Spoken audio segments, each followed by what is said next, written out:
नमस्कार। आप सभी का फिर से स्वागत है सीटेट के नई क्लास में। आप बाल विकास एवं शिक्षा शास्त्र से संबंधित कुछ क्वेश्चन करेंगे। दोस्तों, मेरा उद्देश्य यही है कि आप कोई भी पेपर, कैसा भी पेपर आए, आप आसानी से सॉल्व कर सकें। हाँ, ये है, जरूर है, इतना संभव भी नहीं है कि मैं जो पढ़ाऊँ वही पेपर में आ जाए, लेकिन ये गारंटी जरूर है कि कुछ ऐसे ही आपको क्वेश्चन देखने को मिलेंगे। अगर इस तरीके के क्वेश्चन किए रहेंगे और कुछ बदल के थोड़ा बहुत आ गया तो आप 100% इन क्वेश्चनों को सॉल्व कर पाएंगे। तो जैसे लिखा है, वैयक्तिक विभिन्नताओं का प्राथमिक कारण क्या है। वैयक्तिक मतलब होता है क्या?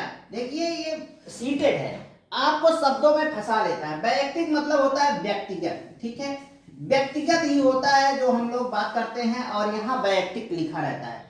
प्राथमिक का क्या अर्थ होता है? मतलब मूलभूत चीजें, या प्रमुख कह सकते हो, प्रमुख कारण कह सकते हो। तो अब आप शब्दों में नहीं फंसेंगे। व्यक्तिगत विभिन्नताओं का प्रमुख कारण क्या है? ये क्वेश्चन सरल हो गया ना? हाँ, हो गया। अब बात कर रहा है पर्यावरणीय प्रभाव। ये सही है।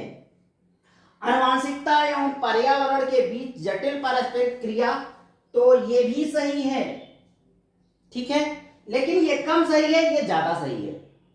लोगों के द्वारा माता पिता से प्राप्त आनुवांशिक संकेत पद्धति, तो ये भी सही है। जन्मजात विशेषताएं, ये भी सही है। चारों सही है। तो फिर आप आंसर किस पर करेंगे?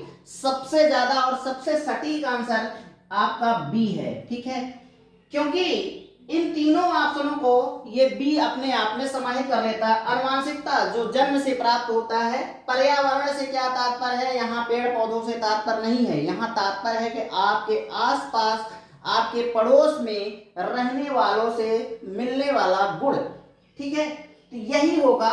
व्यक्तिगत विभिन्नताओं का प्राथमिक या प्रमुख कारण क्या है? तो आनुवांशिकता है पहला, जो जन्मजात होता है, माता पिता से मिलता है, और दूसरा है कि जो आपके पास पड़ोस से मिलता है, आपके विद्यालय से मिलता है, आपके संपर्क में जो भी आता है उससे मिलता है।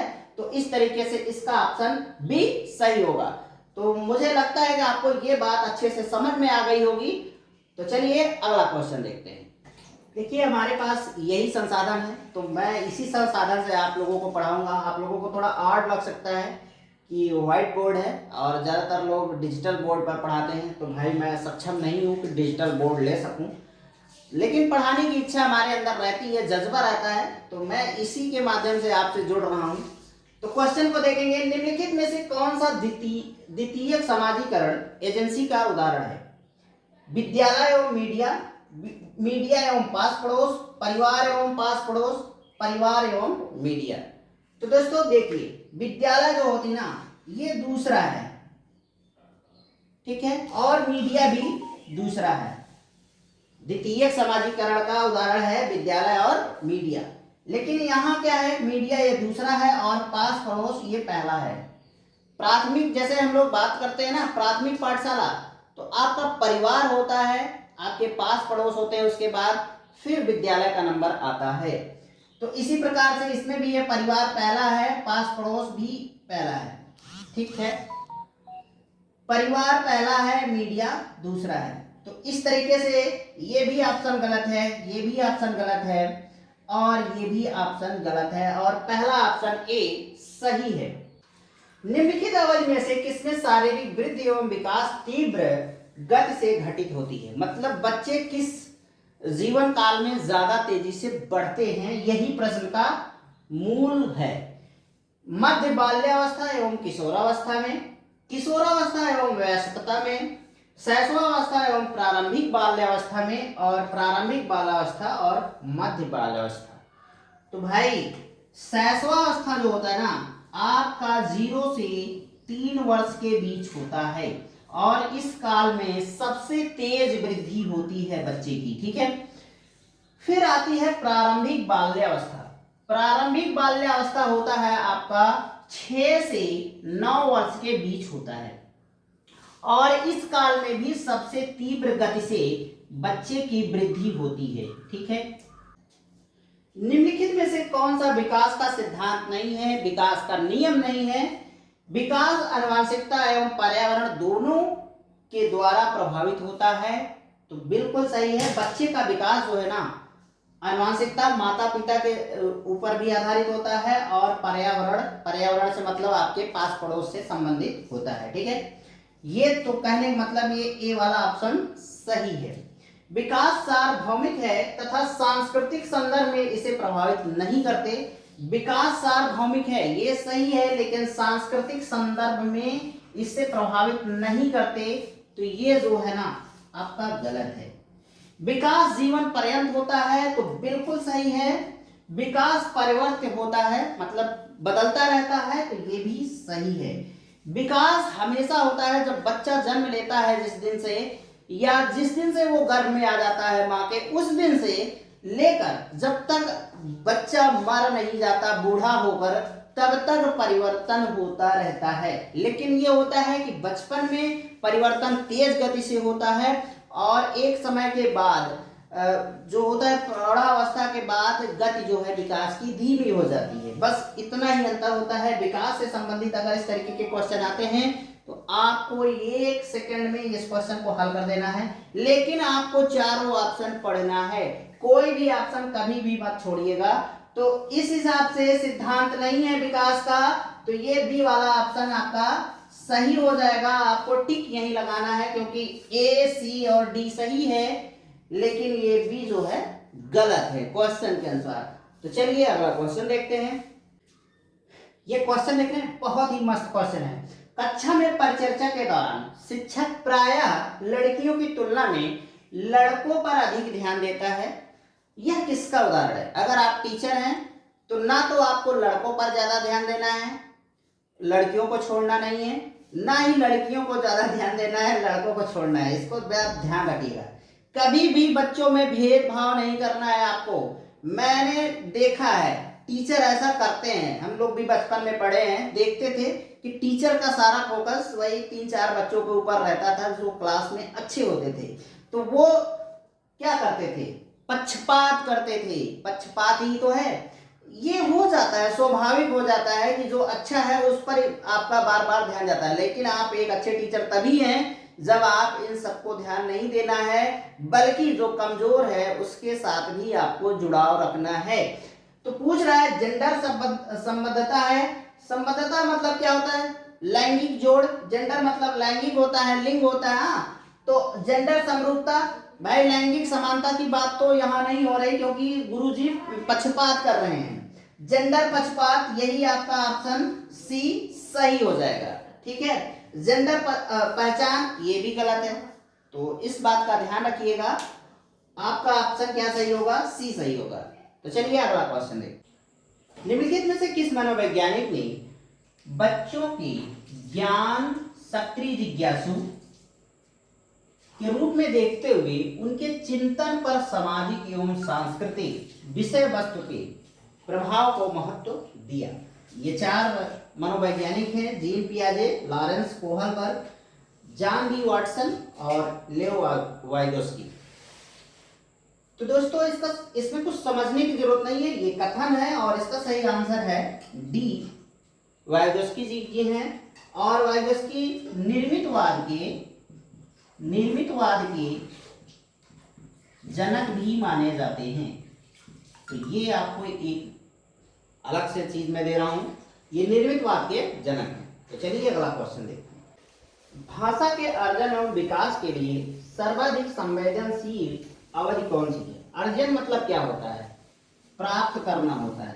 ठीक है, मतलब भाषा सीखने के लिए और उसके विकास के लिए सर्वाधिक, सबसे ज्यादा जरूरी टाइम कौन सी है? इस प्रश्न को सरल बना सकते हैं इस तरीके से, मध्य बाल्यावस्था, किशोरावस्था, या फिर जन्म पूर्व अवधि, या फिर प्रारंभिक बाल्यावस्था।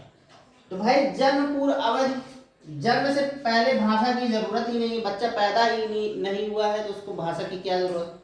किशोरावस्था, वो बाल्यावस्था से आगे निकल चुका है, तब तक वो बहुत कुछ सीख चुका होता है, तो ये भी ऑप्शन गलत है। मध्य बाल्यावस्था नहीं, ये भी गलत है। तो सही क्या है? सही है प्रारंभिक बाल्यावस्था। प्रारंभिक बाल्यावस्था होता कब से कब तक है? तो 6 से 9 वर्ष के बीच जो बालक होता है ना, उसे प्रारंभिक बाल्यावस्था कहते हैं। तो आशा करते हैं कि आपको ये प्रश्न अच्छे से समझ में आ गया होगा। अगर इस तरीके के क्वेश्चन आते हैं, देखिए आप लोग इसको बहुत कायदे से पढ़ लीजिए। मध्य बाल्यावस्था, बाल्यावस्था क्या है, किशोरावस्था क्या है, ये बहुत ही फेमस टॉपिक है। टेट हो या सीटेट हो, उसके लिए बहुत ही फेमस टॉपिक है, बहुत पूछा जाता है इस तरीके के प्रश्न। तो चलिए अगला क्वेश्चन। बच्चों के संज्ञानात्मक विकास के संदर्भ में निम्नलिखित में से कौन सी पियाजे की संरचना है? अनुबंधन, प्रबलन, स्कीमा या फिर अवलोकन अध्ययन। तो अनुबंधन और प्रबलन जो है ना, ये किसका है? ये पावलोव का सिद्धांत है। किसका? पावलोव का। और स्कीमा जो है यही है आपका किसका? पियाजे का। और ये अवलोकन अधिगम जो है ना, बंडूरा का है। किसका? बंडूरा का। तो आप लोग कंफ्यूज मत होइएगा, ये ध्यान रखिएगा। और इस क्वेश्चन का ये सॉल्व है, तो आशा करते हैं कि आपको समझ में आया होगा। तो चलिए अगला क्वेश्चन देखते हैं। दोस्तों ये क्वेश्चन ना बहुत ही मजेदार है। जिगसा पहेली को करते समय 5 वर्ष की नजमा स्वयं से कहती है, एक बच्ची है वो खेल रही है, पहेली सॉल्व कर रही है और वो खुद से बोल रही है, नीला टुकड़ा कहाँ है? नहीं, यह वाला नहीं, गाढ़े रंग वाला, जिससे यह जूता पूरा बन जाएगा। इस प्रकार की वार्ता को वाइगोस्की किस तरह से संबोधित करते हैं? पाठ या ढांचा, आत्म केंद्रित वार्ता, व्यक्तिगत वार्ता या फिर जोर से बोलना।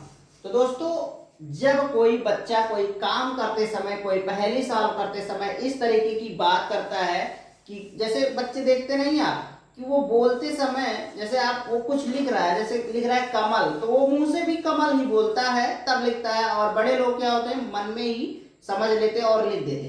तो इस तरीके की वार्ता को ना व्यक्तिगत वार्ता कहा है वाइगोस्की ने। और अगर जब आप किसी बच्चे को देखते हैं कि वो कुछ बिना बोले काम किए जा रहा है और मन में मान लीजिए सोच रहा है, तो इस तरीके की वार्ता को आत्म केंद्रित वार्ता कहते हैं। जब आवाज नहीं आएगा तो आत्म केंद्रित वार्ता, और अगर बोल के कर रहा है तो व्यक्तिगत वार्ता हो जाएगा। और आपका ऑप्शन सी सही हो जाएगा। तो आई होप आपको ये प्रश्न समझ में आया होगा। इसके बाद एक प्रश्न और है, अगर आपने अभी तक चैनल को सब्सक्राइब नहीं किया है तो जरूर सब्सक्राइब कर लीजिए। आपको लगातार सीटेट की क्लासें मिलती रहेंगी और अलग अलग सब्जेक्ट का भी मिलता रहेगा। जैसे अभी बाल विकास चल रहा है, फिर पर्यावरण देंगे, फिर मैथ देंगे, ऐसे आपको थोड़ा थोड़ा करके 10-10 क्वेश्चन मैं रोज कराता रहूँगा। और मैं सोच रहा हूँ कि आप लोगों को लाइव आकर, मैंने एक जो अपना पढ़ते समय खुद सीटेट की जब मैं तैयारी कर रहा था तो नोट्स बनाया था, सोच रहे हैं कि बोर्ड पे तो नहीं लेकिन ऐसे लाइव आकर आप लोगों से उस पर डिस्कस किया जाए उसके क्वेश्चन से। और वो पूरे जैसे कि मैंने एक वीडियो बनाया था इससे पहले, 2-3 दिन पहले, पहला सीटेट पढ़ाने से पहले एक वीडियो हमने बनाया था कि सीटेट को कम समय में कैसे क्लियर करना है। तो उसके लिए हमने NCERT बुक पढ़ने के लिए आप लोगों को कहा था। टाइम भी कम है लेकिन उसका निचोड़ मेरे पास है, क्योंकि मैं खुद बना चुका था और सारे सब्जेक्ट का मैंने बनाया है। चाहे EVS रहा हो, चाहे हिस्ट्री रही हो, कुछ भी आप, चाहे पेपर 1 दे रहे हैं, चाहे पेपर 2 दे रहे हैं, वो दोनों में काम आने वाला है। और पेपर 2 के लिए भी मैं कुछ क्वेश्चन कराऊंगा। तो चलिए लास्ट क्वेश्चन आपके सामने रखते हैं। विदिशा हमेशा समस्या के एकाधिक, देखिए शब्दों को पकड़ना है क्योंकि कुछ शब्द ऐसे डाले जाते हैं सीटेट के पेपर में कि आप चकरा सकते हैं। एकाधिक, एकाधिक क्या है? मतलब एक से अधिक, ठीक है। समाधानों के बारे में सोचती है, इनमें से काफी समाधान मौलिक होते हैं। रूही किन गुणों का प्रदर्शन कर रही है? ठीक है, अनन्य विचारक, आत्मकेंद्रित विचारक, सृजनात्मक विचारक, अविचारक विचारक। अगर कोई काम आप कर रहे हैं और उस काम को आप एक से ज्यादा तरीके से कर सकते हैं तो वो क्या हो गया? नयापन हो गया या फिर नवीन चीज हो गई, जिस पर आप कोई चीज को 2 या 3 प्रकार से कर सकते हैं। तो इसमें आपको सृजनात्मक मिलेगा, यही आपका सही है। उसका रीजन क्यों है? सृजनात्मक मतलब होता क्या है? सृजन मतलब होता है किसी चीज की, चाहे आप कह लीजिए खोज कह लीजिए या फिर कह लीजिए नवीन कह लीजिए, आप किसी चीज को नए तरीके से अगर सोच रहे हैं तो वो सृजनात्मक है। ठीक है, तो वो सृजनात्मक है। और लड़की जो है एकाधिक समाधान, एक से ज्यादा तरीके से समाधान को खोजने का प्रयास कर रही है, तो वो नवीन काम कर रही है, रटी रटाई लाइन पर नहीं चल रही है, वो किसी समाधान को कई तरीके से खोजने का प्रयास कर रही है। तो इसका सही आंसर आपका हो जाएगा सी, सृजनात्मक विचारक। बाकी सारे गलत हो जाएंगे। तो आई होप आपको ये समझ में आया होगा। अगर आप चैनल पर अभी तक बने हुए हैं, वीडियो को देख रहे हैं, तो एक लाइक जरूर करिएगा और चैनल को सब्सक्राइब करके जाइए अगर आप पहली बार चैनल पर हैं। तो चलिए आज के लिए बस इतना ही। नमस्कार, जय हिंद।